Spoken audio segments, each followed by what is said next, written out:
E aí, pessoal, tudo bem? Agora vamos dar continuidade à nossa aula sobre dinâmica climática. Na última parte, nós abordamos o primeiro atributo climático, a temperatura. Agora vamos falar da umidade. A umidade é a quantidade de vapor de água presente na atmosfera em um determinado momento, resultado da evaporação da água da superfície terrestre e da transpiração das plantas. No entanto, esse conceito tem duas subdivisões, umidade absoluta e umidade relativa. A umidade absoluta é a quantidade de vapor existente na atmosfera em um determinado momento, enquanto a umidade relativa é, como o próprio nome já diz, uma relação entre essa quantidade de umidade existente na atmosfera e a quantidade de vapor d'água que essa atmosfera comporta. Assim, a umidade relativa é expressa em porcentagem, enquanto a umidade absoluta é expressa em gramas por metros cúbicos. Quando a atmosfera alcança o seu limite em relação à quantidade de umidade, dizemos que seu ponto de saturação foi atingido. Dessa forma, a umidade relativa é estabelecida a partir do ponto de saturação da atmosfera. Isso significa que ela varia. Esse ponto de saturação não é fixo, como a gente acabou de falar. Mas ele varia de acordo com o quê? Então, gente, ele varia de acordo com a quantidade de calor existente na atmosfera. Vocês estão notando como os atributos se relacionam, né? A temperatura, que a gente falou anteriormente, tem uma forte relação com a umidade. Como vocês podem ver no esquema, o ar quente possui um ponto de saturação mais alto, ou seja, ele comporta mais água em estado de vapor do que o ar frio. Mas então vocês devem estar se perguntando, Mirelle, o que acontece quando o ponto de saturação da atmosfera é atingido? E eu respondo, se ao longo do dia a umidade relativa chega próxima a 100%, ocorre a famosa precipitação, que é quando a água sai do estado de vapor da atmosfera para o estado líquido ou sólido, o que vai variar também de acordo com a temperatura da atmosfera. Podem ocorrer 3 tipos de precipitação, como vocês estão vendo aí. A chuva, que pode ser de 3 tipos, orográfica ou de relevo, convectiva ou de verão, ou frontal, o granizo e a neve. E agora a gente vai falar um pouquinho de cada um deles. As chuvas são as mais conhecidas por vocês, até porque moramos em um país tropical que tem índices pluviométricos abundantes. Assim, elas ocorrem quando a atmosfera atinge seu ponto de saturação e a água em estado de vapor condensa, precipitando em forma líquida. As chuvas são medidas em milímetros caídos durante determinado período. Com os dados mensais e anuais, pode-se descobrir a natureza das chuvas, sua frequência e intensidade. Podemos destacar assim, como já havíamos dito, 3 tipos de chuva.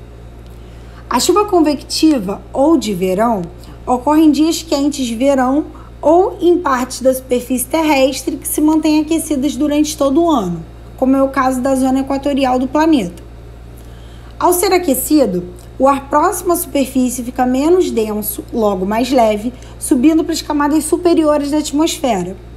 Ao ascender para essas camadas, o ar carrega consigo a umidade. Atingindo altitudes mais elevadas, a temperatura dele diminui e o vapor condensa em gotículas que permanecem em suspensão. Quando o ar atinge essas camadas de menor temperatura, ele resfria, ficando mais denso, logo mais pesado, o que vai fazer ele descer para as proximidades da superfície terrestre, onde ele vai se aquecer novamente, iniciando um novo ciclo convectivo. Ao fim da tarde, depois de vários ciclos convectivos, nos quais o ar acende com umidade, desce seco, acende com umidade, desce seco, a nuvem resultante estará enorme e a atmosfera carregada de umidade, o que vai culminar em chuvas torrenciais, ou seja, extremamente intensas, porém rápidas e localizadas.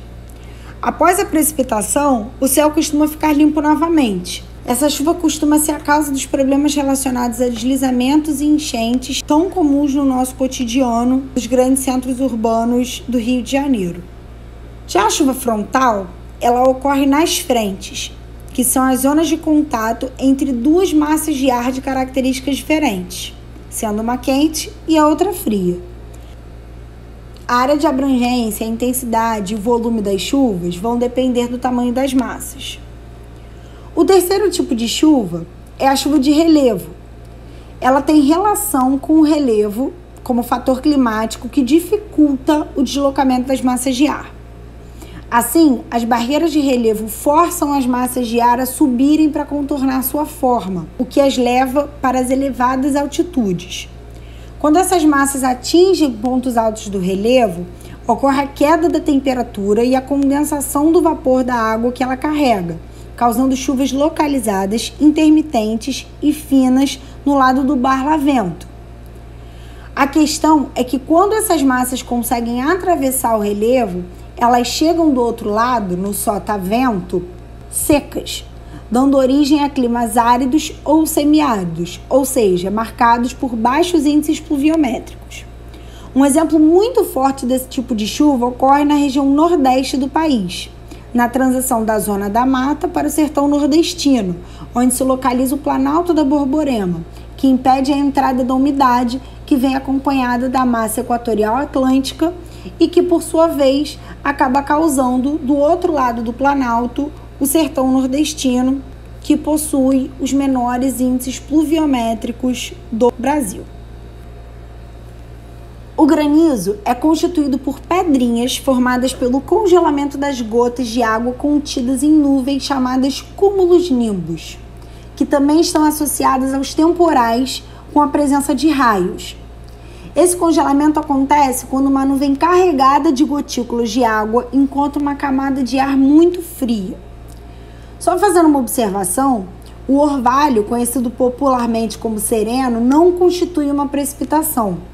Ele é uma condensação superficial da umidade que se deve ao contato com as superfícies frias, como o teto de automóveis e vegetações.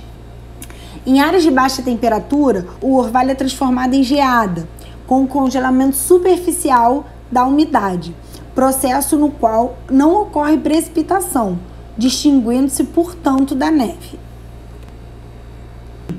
A neve ocorre em regiões de zonas temperadas, frias, polares e de altitudes muito elevadas, quando a temperatura do ar está abaixo de zero. Assim, o vapor d'água contido na atmosfera congela, formando cristais que se precipitam em forma de flocos de gelo. Então é isso, pessoal. Fechamos a segunda parte da nossa aula sobre atributos climáticos. Na próxima aula falaremos sobre o último atributo, a pressão. Conto com vocês.